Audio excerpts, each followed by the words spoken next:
पंडित जी।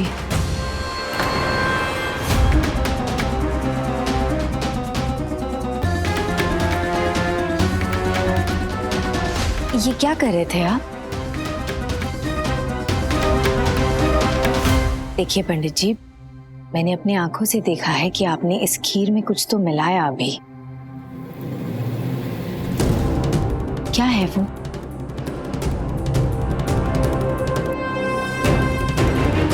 पंडित जी, आपको डरने की कोई जरूरत नहीं है।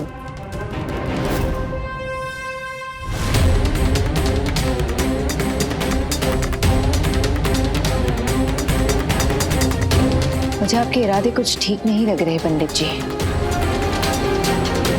आप यहाँ क्यों आए हैं?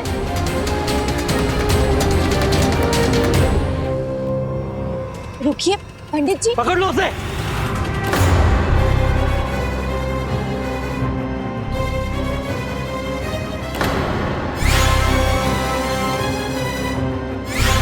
आप भाग क्यों रहे थे पंडित जी?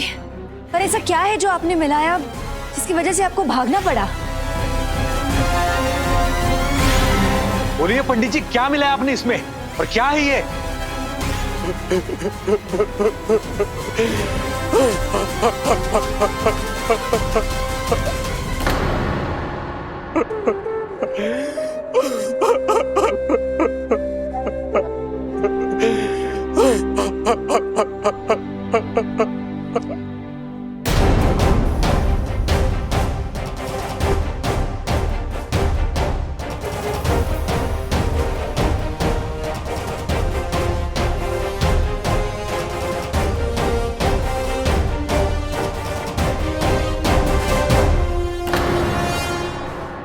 बाबा साहब, आप यहाँ? तुम यहाँ? हमसे पूछ रहा है हम यहाँ कैसे? हम खुद से नहीं आए, आना पड़ा।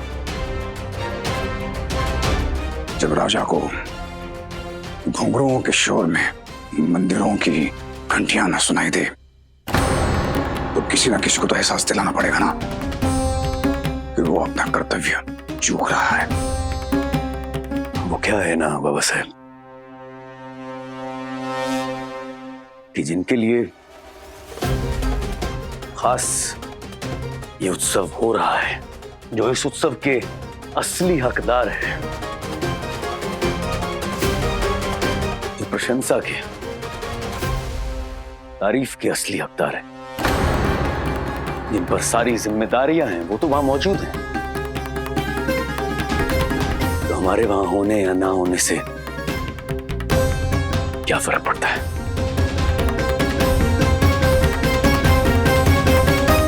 वैसे भी बाबा साहब, हमें पूरा यकीन है, हमारी गैर मौजूदगी में भी बाबा साहब वहां पर सब उच्च तरीके से बिना किसी खलल के अच्छी तरह होगा। इसीलिए हम वहां मौजूद हों या ना हों, उससे किसी को क्या फर्क पड़ता है? तुम ब्राह्मण भोज पूरे होलकर परिवार की जिम्मेदारी है, ना किसी एक की। वैसे भी मालवा में किसी एक की भूमिका को ज्यादा महत्व नहीं दिया जाता। क्या सही कह रहे हैं? ये हम मानते हैं कि राजा हमेशा काम नहीं कर सकता, अच्छी तरह से जानते हैं, लेकिन ये भी तो है कि उसके काम करने का कोई निश्चित समय होना चाहिए। अगर राजा आलस करने लगेगा तो राज्य कैसे चलेगा? अगर तुम्हें इतनी समझ है कि तुम्हारी गैर मौजूदगी में सब ठीक रहेगा, तो तुम्हें यह भी समझ में आना चाहिए कि तुम्हारी मौजूदगी से कितना फर्क पड़ सकता है, क्योंकि काम करने के सटीक और दुरुस्त होने का कोई मापदंड नहीं है।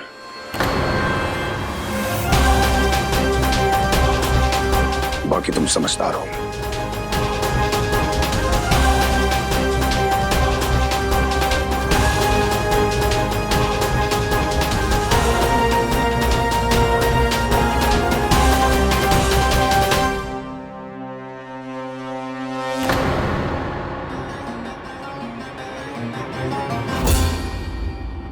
रमजानी यही नाम है ना तुम्हारा? तुम कलाकार हो और कला की हम कदर करते हैं। तुम्हारी कला की भी कदर करते हैं, लेकिन एक बात हमेशा याद रखना, तुम्हारी कलाकारी में अदाकारी ज्यादा है, और अदाकारी जिंदगी का एक हिस्सा हो सकती है, पूरी जिंदगी अदाकारी नहीं हो सकती।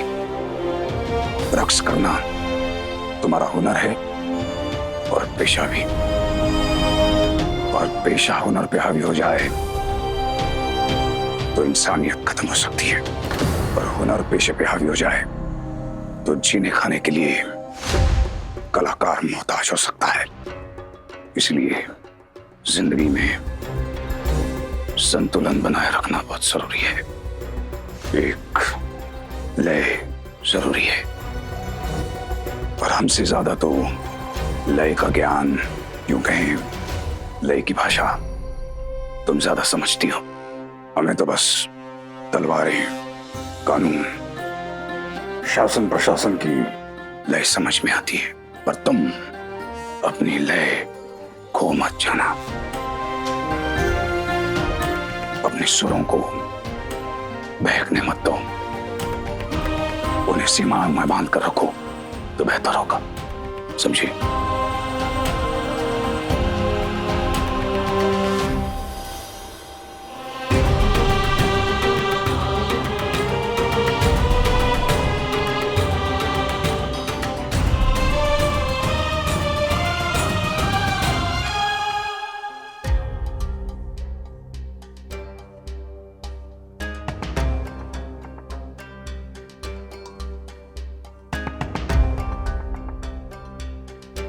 आप जहर खाकर आत्महत्या करने की कोशिश कर रहे थे, क्यों?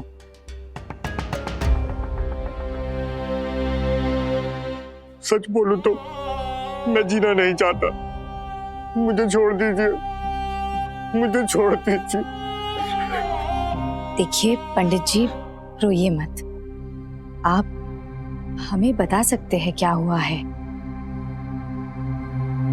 बताइए हमें, आप ऐसा क्यों करना चाहते हैं? वो भी यहाँ वाड़े में, जहाँ ब्राह्मण भोज चल रहा था वहां। नहीं छोटी रानी, मैंने जानबूझकर ऐसा कुछ भी नहीं किया। मैं तो यहाँ आ भी नहीं रहा था, मैं तो अपना जीवन समाप्त करने जा रहा था। तो मेरे साथ के कुछ लोग बातों बातों में जबरदस्ती मुझे यहाँ ले आए। मेरी किसी से कुछ भी शिकायत नहीं है, वो तो मेरी किस्मत थी जो। देखिए पंडित जी, आप रोइए मत और हमें बताइए कि आपके साथ हुआ क्या है। आप क्यों इस तरह से जीवन खत्म करने की बातें कर रहे हैं? आपको डरने की कोई जरूरत नहीं है पंडित जी, बताइए। बदकिस्मती से मैं 4 बेटियों का बाप हूँ।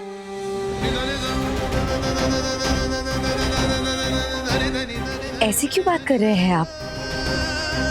बेटी तो लक्ष्मी होती है, फिर भी। लक्ष्मी, कल मेरी बेटी की शादी थी।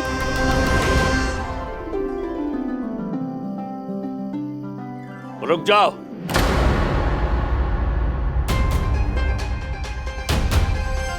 गणेश भाऊ, वरदक्षिणा की रकम का क्या हुआ?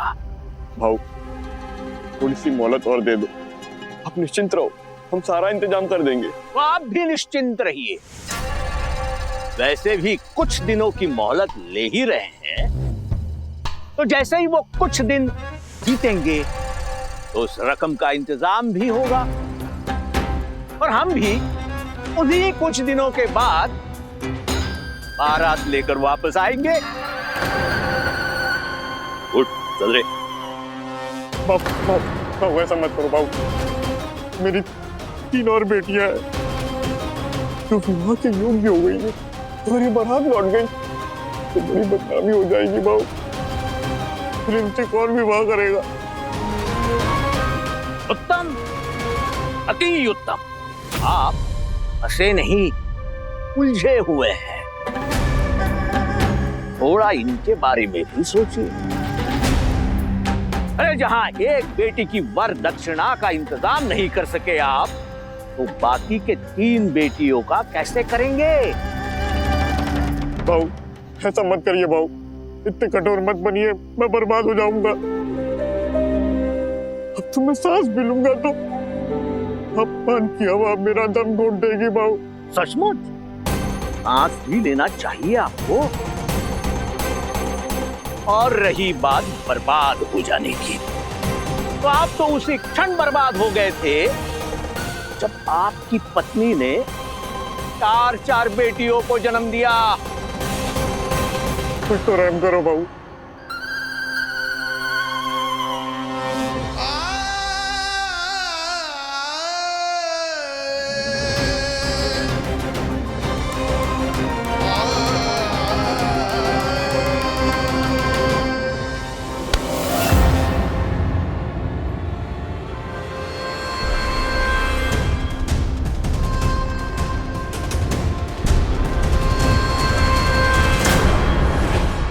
मेरा क्या दोष है?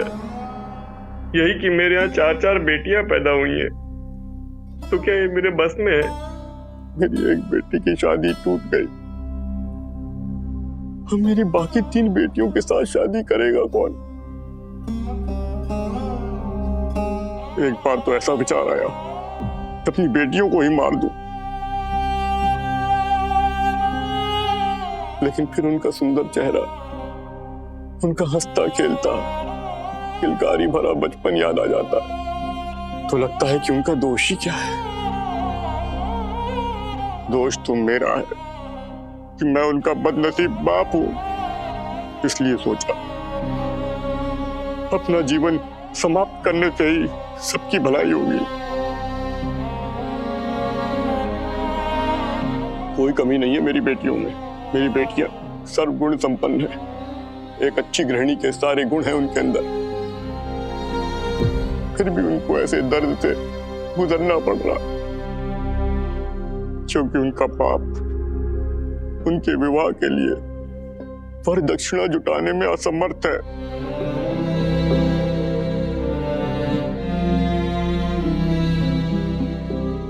गरीब होना बहुत बड़ी गलती है।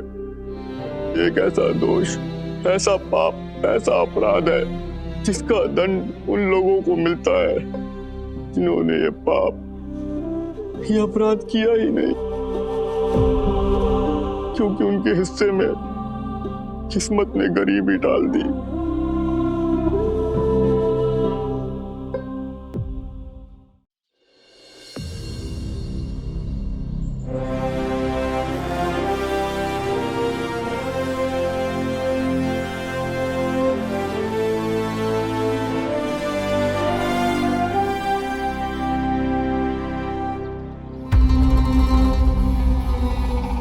जब एक राजा लड़खड़ाने लगता है तो उसका अर्थ जानते हो खंडेराव?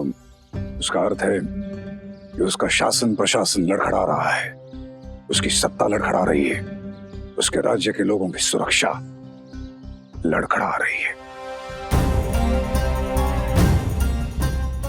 जानते हैं बाबा साहब, अच्छी तरह समझते हैं, लेकिन शायद आप एक बात नहीं समझे बाबा साहब कि हम छोटे सूबेदार होने से पहले इंसान भी हैं। लेकिन आपने ना बाबा साहब हमें हमेशा हमेशा राजा बना के रखा। हम राजा बनना चाहते थे, लेकिन राजा होने से पहले हम एक इंसान है ये नहीं भूलना चाहते थे, एक बेटा बनना चाहते थे। बेटा बनकर एक पिता का प्यार लेना चाहते थे, लेकिन आप हमेशा राजा ही बने रहे और आपने हमें भी हमेशा राजा ही समझा। इसीलिए हम कभी बेटे बनकर पिता का प्यार ले नहीं सकते।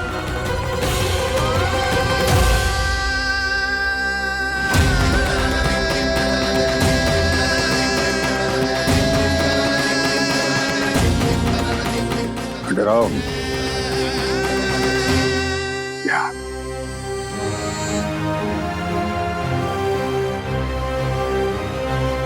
क्या हुआ बेटा?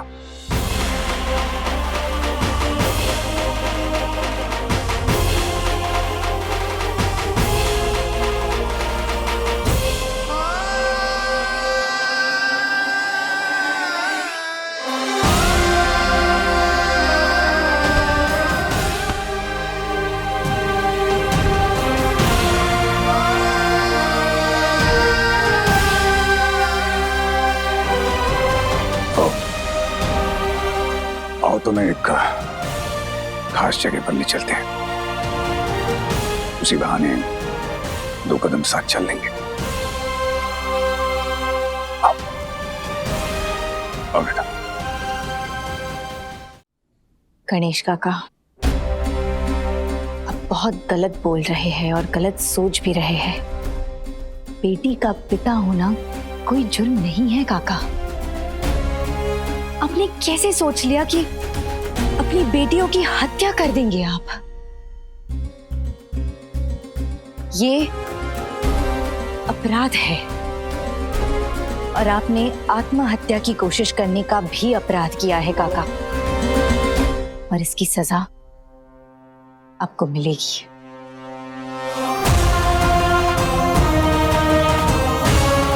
और इसकी सजा आपकी आत्मा स्वयं आपको देगी। हर गरीब को अपनी बेटी के हाथ पीले करने का पूरा अधिकार है। अपनी पूरी गरिमा और पूरे आत्मसम्मान के साथ। आप चिंता ना करें पंडित जी, मैं अभी छोटे सूबेदार जी से जाकर बात करूंगी। सब ठीक हो जाएगा।